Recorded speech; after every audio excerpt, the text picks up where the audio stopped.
Women in America proved Einstein's colleagues wrong and saved more lives than any doctor. They gave Americans the 40-hour work week, sick leave, and a safe workplace. Most Americans today could not name a single one of them. These 25 women built America before men got the credit. Before we get into it, hit subscribe so you will not miss our next look back at what America forgot. Number 25, Sojourner Truth. She was born into slavery in New York around 1797, the property of a Dutch-speaking family, which meant she grew up speaking Dutch before she ever learned English. Her given name was Isabella Baumfree. She walked away from her enslaver in 1826, a year before New York's emancipation law took effect, carrying her infant daughter and leaving her other children behind because she could only carry one. A Quaker family nearby took her in and helped her sue in court for the return of her son Peter, who had been sold illegally into Alabama. She won. It was one of the first times a black woman had won a legal case against a white man in an American court. She renamed herself Sojourner Truth in 1843 and spent the next 4 decades traveling and speaking. She could not read. She dictated her autobiography. She spoke at women's rights conventions and abolitionist meetings, and wherever she could find an audience, and she spoke with a directness that made her impossible to dismiss. She left behind no buildings and no legislation. She left behind the memory of a woman who owned nothing and was owed everything and still stood up in front of rooms full of people who doubted her and told them exactly what she knew. Number 24, Harriet Tubman. Most Americans know one part of Harriet Tubman's story. She escaped slavery in 1849 and returned to the South more than a dozen times to bring others out through the Underground Railroad, personally guiding approximately 70 people to freedom. That part is true. What most Americans do not know is what she did next. When the Civil War began, the Union Army recruited her as a SPY. She led a network of scouts behind Confederate lines in South Carolina, and in June of 1863, she guided a raid up the Combahee River that liberated more than 700 enslaved people in a single night. She was the first woman in American history to lead an armed military raid. After the war, she spent her remaining decades advocating for women's suffrage. She died in 1913, having lived long enough to see the movement she supported come within 7 years of victory. She left behind 2 careers, either one of which would have been enough for a lifetime. Number 23, Sybil Ludington. On the night of April 26, 1777, a 16-year-old girl rode 40 miles through Putnam County, New York, to muster the local militia after British forces began burning Danbury, Connecticut.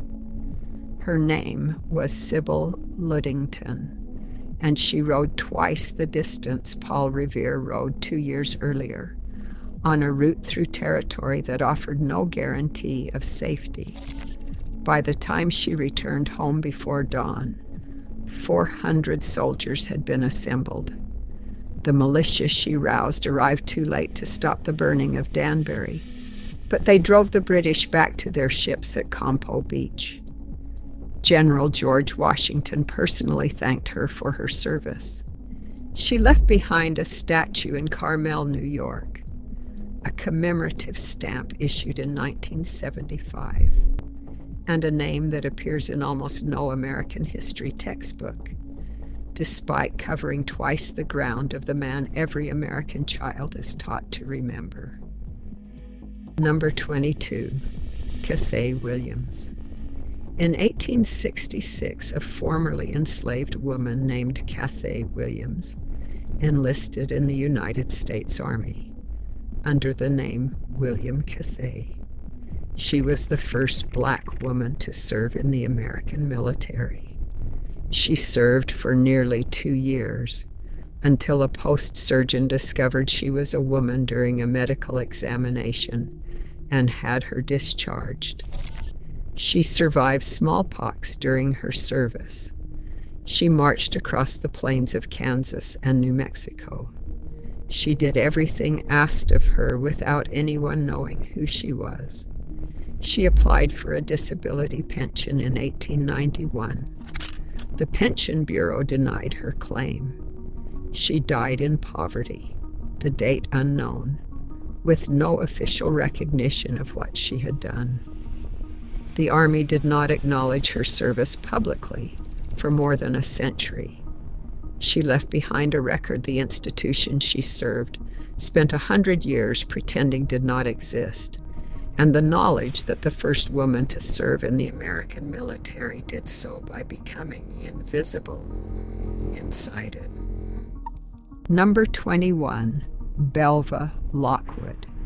Belva Lockwood was refused admission to 2 law schools before Columbian College in Washington accepted her in 1871.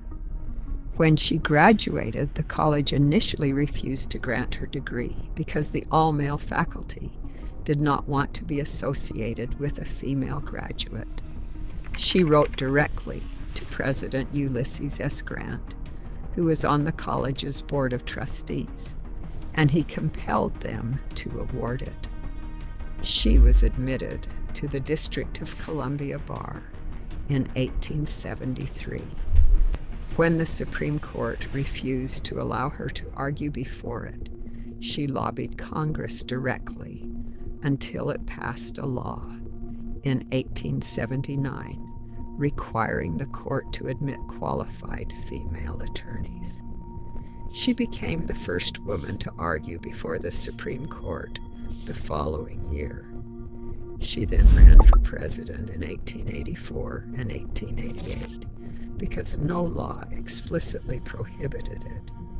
She received over 4,000 popular votes in 1884, at a time when women could not legally cast a ballot in most states. She left behind a legal career built entirely from laws that had been written to exclude her, forced open one by one. Number 20, Charlotte Perkins Gilman. Charlotte Perkins Gilman published Women in Economics in 1898, arguing that the economic dependence of women on men was not a natural arrangement but a constructed one, and that it damaged both women and the societies they lived in. The book was translated into multiple languages and read across the world. She followed it with a body of work that examined how domestic labor was organized, who performed it, and what it cost the people performing it. She is best remembered today for a short story called The Yellow Wallpaper, published in 1892, which drew on her own experience of a rest cure prescribed for nervous exhaustion that forbade her from reading, writing, or working, and nearly destroyed her. She ignored the prescription, kept writing, and spent the next 4 decades producing work that asked the same question in different forms. What would American life look like if the labor women performed were treated as work? She left behind an economics of domestic life that most people were not ready to hear and still have not finished answering. Number 19, Dorothea Dix. In 1841, Dorothea Dix agreed to teach a Sunday school class at a jail in Cambridge, Massachusetts, and discovered that mentally ill people were being held in the same cells as criminals in unheated rooms, without clothing, without treatment, and without any legal distinction between their situation and that of the convicted. She spent the next 2 years visiting every jail and almshouse in Massachusetts and documenting what she found. Her report to the Massachusetts legislature in 1843 is one of the most consequential government documents in American history. It resulted in the expansion of the Worcester State Hospital and the beginning of a national movement to establish dedicated psychiatric facilities. She lobbied legislatures in more than 30 states and in Canada and Europe. During the Civil War, she served as superintendent of Army nurses, overseeing the recruitment and placement of more than 3,000 women nurses. She left behind 32 psychiatric hospitals built because she walked into a jail one Sunday morning and refused to pretend that what she saw there was acceptable. Number 18, Mary Lease. She was a Kansas farmer and lawyer who became one of the most prominent voices of the populist movement in the 1880s and the 1890s, speaking to crowds of farmers who had been driven to the edge of ruin by railroad monopolies, falling crop prices, and predatory lending. She was reported to have told Kansas farmers to raise less corn and more hell, a phrase she may not have actually said, but that captured exactly what she meant.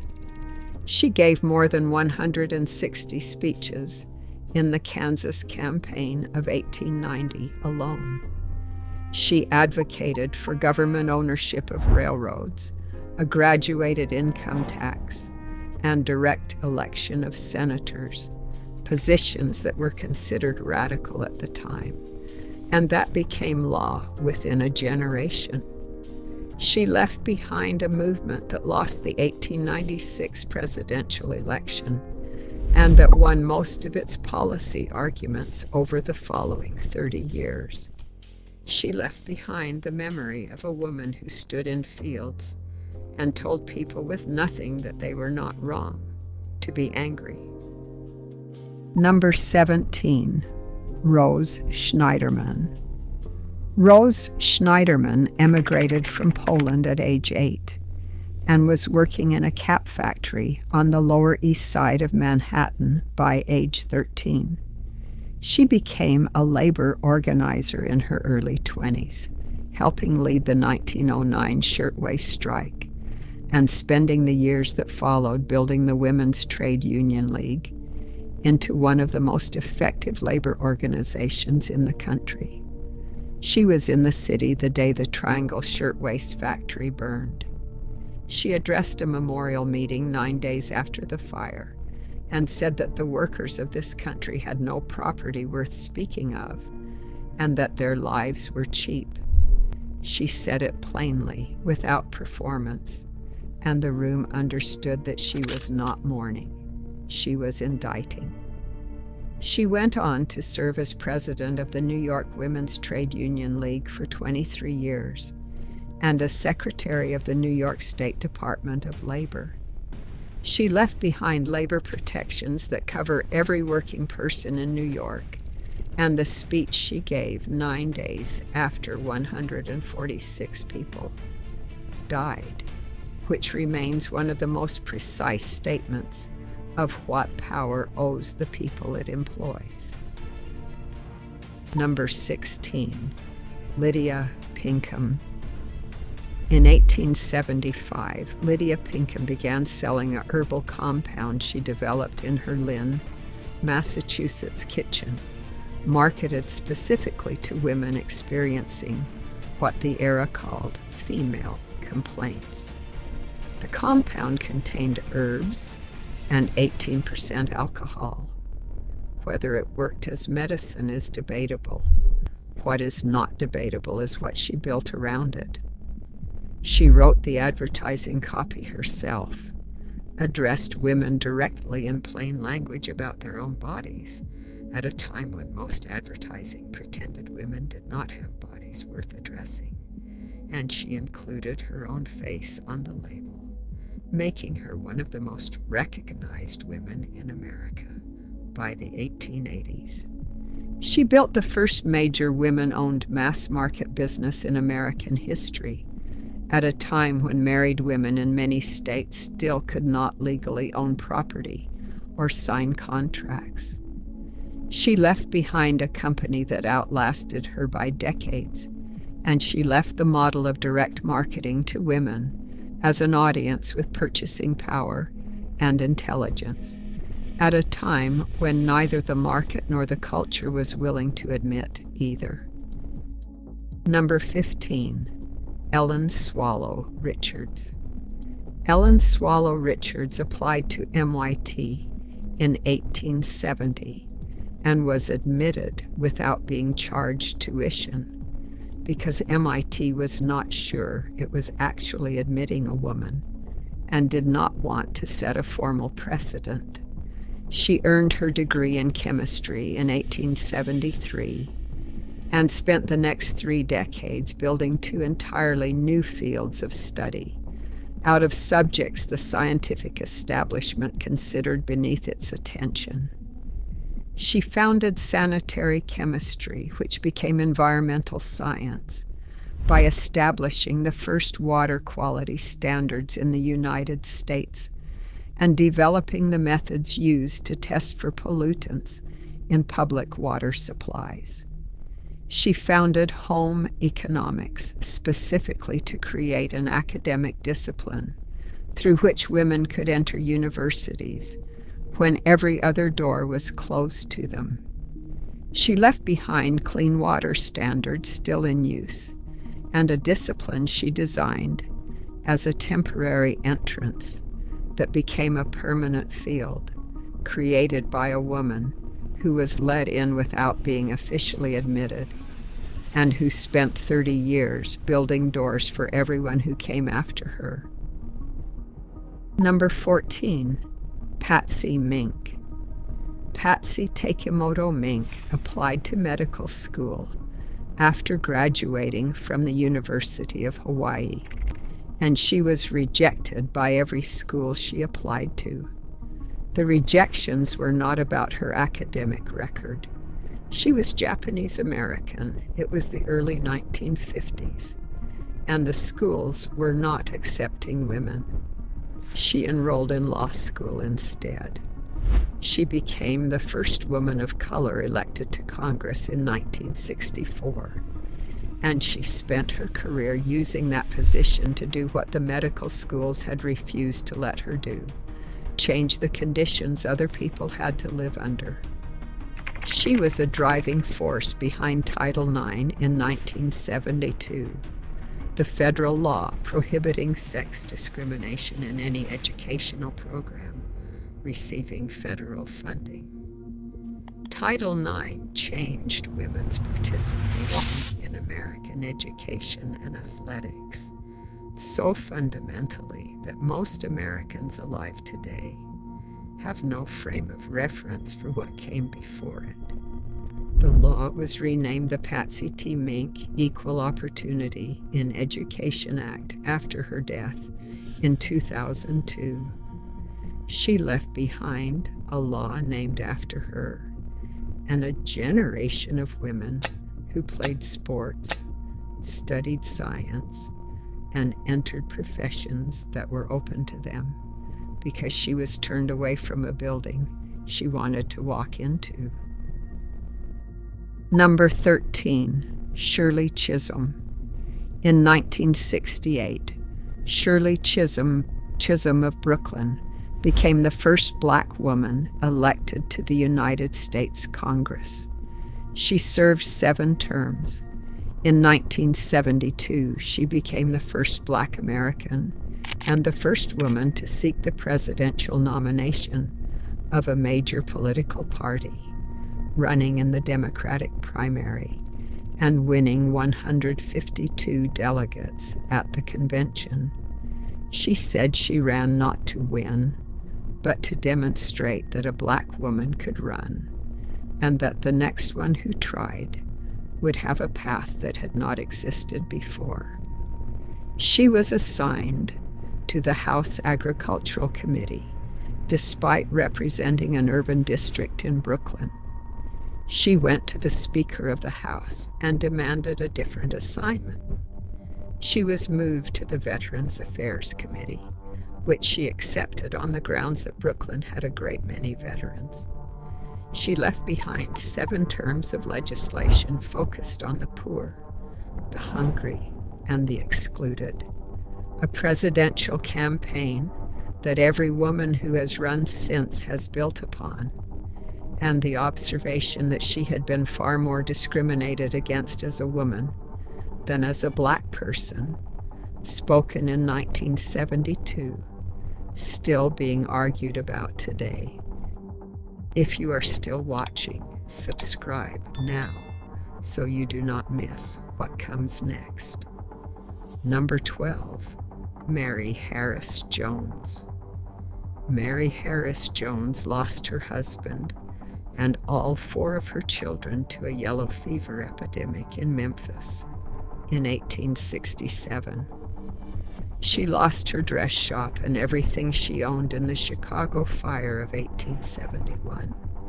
She was in her 50s when she began the work she is remembered for. Most people who start over do it once. She did it twice, and the second time, she built a labor movement. She organized coal miners in West Virginia, Pennsylvania, and Colorado at a time when the coal companies owned the towns, the houses, the stores, and the courts. She was called the most dangerous woman in America by a district attorney in West Virginia who had her arrested and tried before a military tribunal. She was well into her 80s at the time. She kept organizing. She lived to be 100 years old and spent the last decade of her life still speaking, still appearing at strikes, still telling workers that they had the right to the lives they were living inside. She left behind a labor movement that built the middle class and a name, Mother Jones, that has outlasted every mine owner who ever tried to silence her. Number 11, Septima Clark. Septima Clark taught on Johns Island, South Carolina in 1916 for $30 a month. That was the standard salary for a black teacher in a state where white teachers doing the same work earned 3 times as much.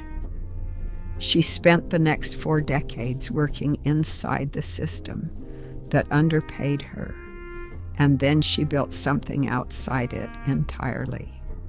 In the 1950s, she developed the Citizenship Schools program on the Sea Islands of South Carolina, teaching black adults to read well enough to pass the literacy tests that Southern states used to prevent them from registering to vote.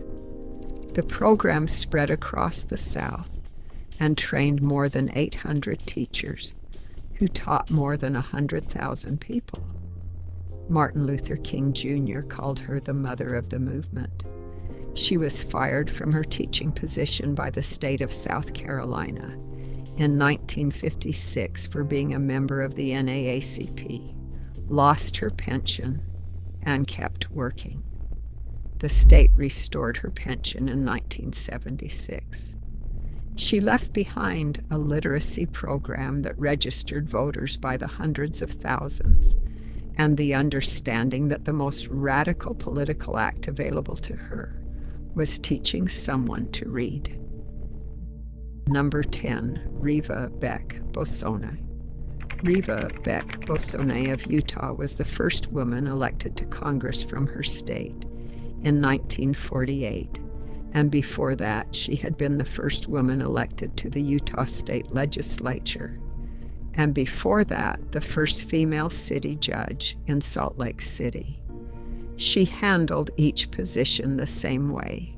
She showed up, she did the work, and she moved to the next door that had not been opened yet. In Congress, she focused on water rights and natural resources, issues that mattered to the western states she represented, and that most of her colleagues from other parts of the country did not understand. She served on the House Interior Committee and helped shape federal water policy at a time when the American West was building the infrastructure it still runs on. She was defeated in 1952 during the McCarthy era, in part because her opponents tied her to progressive causes that had become politically dangerous. She left behind water law that still governs the West and a career built entirely from rooms that had been designed for someone else. Number 9, Hedy Lamarr. Hedy Lamarr was one of the most photographed women in America in the 1930s and 40s, a film star under contract to MGM, whose face appeared on more magazine covers than almost anyone alive. What the magazines did not cover was what she was doing at home.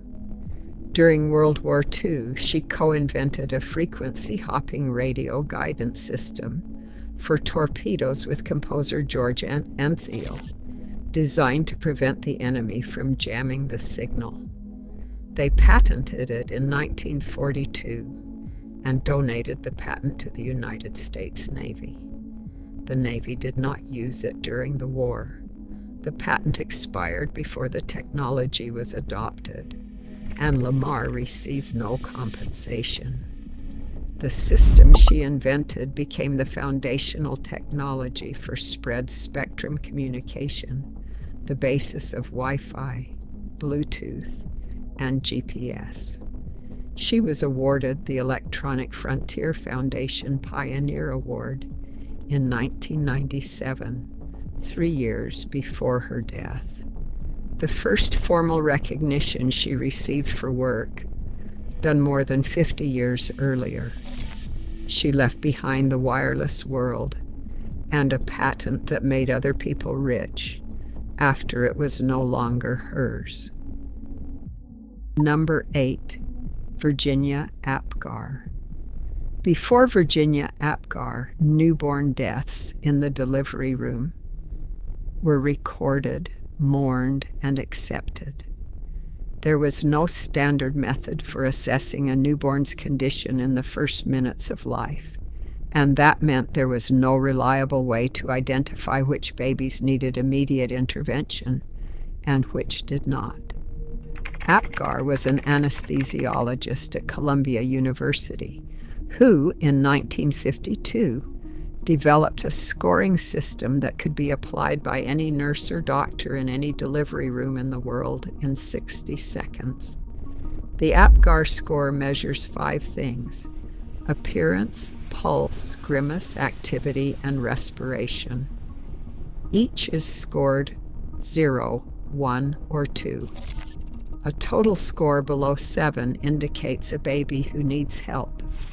It is still used in every hospital in the world today, unchanged from what she designed in 1952. She left behind a 60-second test that has saved millions of lives and costs nothing to administer. It was invented by a woman who looked at a preventable death and decided that acceptable was not the same as inevitable. Annie Jump Cannon classified the spectra of more than 350,000 stars over the course of her career at the Harvard Observatory, working from glass photographic plates and sorting each star by hand into the system she developed and refined across 4 decades. She could classify 3 stars a minute at her peak. The system she built, The Harvard spectral classification system is the foundation of every stellar classification method used in astronomy today. Every star in every catalog carries a classification that traces back to her work. She was deaf for most of her career, having lost most of her hearing in her 20s. She worked at Harvard for years as one of the human computers, women hired to perform calculations that the male astronomers considered beneath them, paid 25 cents an hour. She was the first woman elected an officer of the American Astronomical Society and one of the first women to receive an honorary doctorate from Oxford. She left behind a map of the visible universe built by hand, star by star, in a room full of women doing work that the institution above them would not acknowledge for decades. In 1956, two theoretical physicists named Sung-Dao Lee and Chen-Ning Yang proposed that a fundamental law of physics called the conservation of parity might be violated under certain conditions. The law had been accepted as universal for 30 years. They needed someone to test it. They asked Chien-Shiung Wu, an experimental physicist at Columbia University, who was considered the foremost expert in beta decay in the world. She designed and ran the experiment over the following months, working through the winter of 1956 into 1957 at the National Bureau of Standards in Washington. The experiment was confirmed, showing that parity was not conserved. It overturned a principle that had been treated as a law of nature. Lee and Yang were awarded the Nobel Prize in Physics in 1957, the year the results were published. Wu was not. She received the first Wolf Prize in Physics in 1978 and every major award in physics, except the one her experiment had earned. She left behind a result that changed the foundation of particle physics, and a career that demonstrated precisely how a woman could do the definitive work in a field and still not receive its highest recognition. Number 5. Mary Breckinridge. In 1925, Mary Breckinridge rode a horse into Leslie County, Kentucky, one of the most isolated communities in the United States. There, the nearest doctor was hours away by foot, and maternal and infant mortality rates were among the highest in the country. She had trained as a nurse midwife in Britain, and she brought that model back with her. She founded the Frontier Nursing Service and recruited British nurse midwives to join her, establishing a network of small clinics connected to a central hospital, staffed by nurses who traveled by horseback to reach patients who could not reach them. Between 1925 and 1939, the Frontier Nursing Service attended nearly 12,000 births, with only 11 maternal deaths. The national maternal mortality rate during the same period was dramatically higher. She built the first rural healthcare system in America, designed specifically for people living furthest from existing care. She funded it herself and through donations, and she ran it for 40 years. She left behind a healthcare model that proved distance was not a reason people had to die, and a service that is still operating in Kentucky today. Number 4. Lillian Gilbreth. Lillian Gilbreth has a kitchen in the Smithsonian. She earned it. In the 1920s, she redesigned the American kitchen from the ground up, applying the principles of motion study she had developed with her husband Frank to determine the most efficient arrangement of appliances, counters, and storage for the person doing the work. She invented the foot pedal trash can. She designed the shelves inside refrigerator doors. She determined that the kitchen work triangle, connecting the sink, stove, and refrigerator, reduced unnecessary movement and fatigue. She had a doctorate in psychology from Brown University, was one of the first industrial psychologists in the country, and ran her consulting firm alone after her husband died in 1924, raising 12 children while doing it. Engineering societies that had welcomed Frank Gilbreth refused to admit his wife despite her equal credentials and greater academic preparation. She worked around them and became one of the most influential engineers of the 20th century through clients who did not care what the societies thought. She left behind the kitchen you are standing in and a career built in the margins of institutions that would not let her through the front door. Number 3, Grace Hopper. Grace Hopper told her supervisors at the Remington Rand Corporation in the early 1950s that she believed it was possible to write a program that would allow a computer to translate human-readable instructions into machine code. They told her computers could not understand words, only numbers. She wrote the compiler anyway and called it a 0. It worked. She went on to develop COBOL, the programming language that standardized business computing and is still running inside financial systems, government databases, and banking infrastructure around the world today. She served in the United States Navy Reserve and retired as a Rear Admiral at 79 years old, the oldest active duty commissioned officer in the Navy at the time of her retirement. She kept a clock on her wall that ran counterclockwise to remind her staff that the way things had always been done was not the only way they could be done. She left behind COBOL, the compiler, and the phrase debugging after she taped a moth found in a relay of the Harvard Mark II computer into the logbook with a note that they had found an actual bug. She left behind the language that runs the world's money and the reminder that the people who say something cannot be done are usually the people who have not tried. Number 2, Biddy Mason. Biddy Mason was born into slavery in Georgia in 1818 and walked 2,000 miles to California in 1851, herding livestock behind a wagon train owned by her enslaver, carrying her 3 daughters with her. When her enslaver attempted to take her and her children to Texas in 1856, Mason petitioned the Los Angeles District Court for her freedom.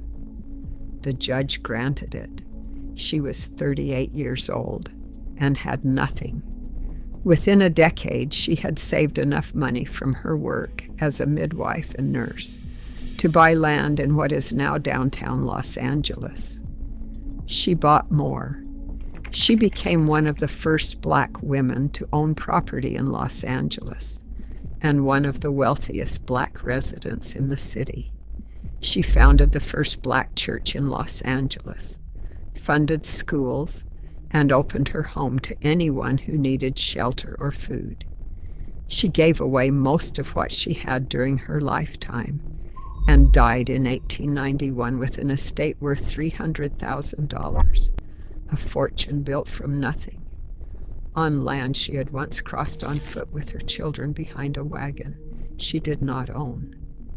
She left behind a church, a city, and the proof that freedom, given late and given hard, was still something a person could build a life from. Number 1, Mary McLeod Bethune. Mary McLeod Bethune was born in 1875 in Maysville, South Carolina, the 15th of 17 children born to parents who had been enslaved. The cotton field where her family's sharecrop sat next to the land they had worked as slaves. She walked 5 miles to school and 5 miles back, because the one-room schoolhouse that would take her was the only one within reach. In 1904, she founded a school for black girls in Daytona Beach, Florida. She had 5 students, a rented house, and $1. She made ink from elderberries. She used charred wood for pencils. She sold sweet potato pies to construction workers to raise money. Within 2 years, she had 250 students. Within 20 years, she had a university. Bethune-Cookman College is still operating today. She founded the National Council of Negro Women in 1935. Franklin Roosevelt appointed her director of the Division of Negro Affairs of the National Youth Administration, making her one of the highest-ranking black officials in the federal government at that point in American history. She advised 4 presidents. She attended the founding conference of the United Nations in 1945 as an observer, one of only a handful of black Americans present. She stood in that room knowing that everything she had been built against the specific intention of the system she had lived inside her entire life. She died in 1955. A year after the Supreme Court ruled in Brown versus Board of Education. She had outlived legal segregation by 1 year. She left behind a university built from $1.50, a national organization, a federal appointment, and the demonstration that there is no condition so bare, no beginning so small, that a person with enough will cannot build something from it that outlasts everything that tried to stop her. If you enjoyed this video, subscribe and watch the next video above.